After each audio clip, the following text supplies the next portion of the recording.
Hello again. How are you all getting on now? I hope you're fine. Time for the next chapter of our story, Ickabog, and we're on chapter 4, The Quiet House. Mrs. Dovetail was buried in the graveyard in the city within the city, where generations of royal servants lay. Daisy and her father stood hand in hand, looking down at the grave for a long time. Bert kept looking back at Daisy as his tearful mother and grim-faced father led him slowly away.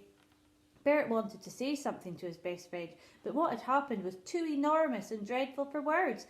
Bert could hardly bear to imagine how he'd feel if his mother had disappeared forever into the cold, hard earth. When all their friends had gone, Mr. Dovetail moved the purple wreath sent by the king away from Mrs. Dovetail's headstone and put in its place the small bunch of snowdrops that Daisy had collected that morning. Then the two Dovetails walked slowly home to a house they knew would never be the same again. A week after the funeral, the king rode out of the palace with the royal guard to go hunting. As usual, everyone along his route came rushing out into their gardens to bow, curtsy and cheer. As the king bowed and waved, he noticed that the front garden of one cottage remained empty. It had black drapes at the window It had black drapes at the window and the front door. "Who lives there?" he asked Major Beamish. That's the Dovetail house, your majesty," said Beamish. Dovetail, said the king, frowning. "I've heard that name before, haven't I?" Yes, sire," said Major Beamish. "Mr. Dovetail is your majesty's carpenter, and Mrs. Dovetail was your majesty's head seamstress."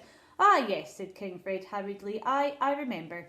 And spurring his milk-white charger into a canter, he rode swiftly past the black-draped windows of the Dovetail cottage, trying to think of nothing but the day's hunting that lay ahead. But every time the king rode out after that, he couldn't help but fix his eyes on the empty garden and the black-draped door of the Dovetail residence, and every time he saw the cottage, the image of the seamstress clutching that amethyst button came back to him. Finally, he could bear it no longer and summoned the chief adviser to him. "Herringbone," he said, not looking the old man in the eye, "there's a house in the corner on the way to the park. Rather a nice cottage, largish garden. The Dovetail house, your majesty?" "Oh, that's who lived there, is it?" said King Fred airily. "Well, it occurs to me that it's rather a big place for a small family. I think I've heard that there are only 2 of them. Is that correct?" "Perfectly correct, your majesty. Just 2. Since the mother—" "It doesn't really seem fair, Herringbone," King Fred said loudly, for that nice spacious cottage to be given to only 2 people, when there are families of 5 or 6, I believe, who'd be happy with a little more room." "You'd like me to move the Dovetails, your majesty?" "Yes, I think so," said King Fred, pretending to be very interested in the tip of his satin shoe. "Very well, your majesty," said the chief adviser with a deep bow. "I shall ask them to swap with the Roach family, who I'm sure would be glad of more space, and I shall put the Dovetails into the Roach's house."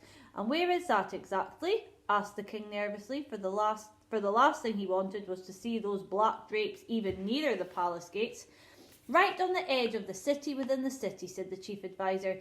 "Very close to the graveyard in—" "That sounds suitable," interrupted King Fred, leaping to his feet. "I have no need for details. Just make it happen, Herringbone. There's a good chap." And so Daisy and her father were instructed to swap houses with the family of Captain Roach, who, like Bert's father, was a member of the King's Royal Guard.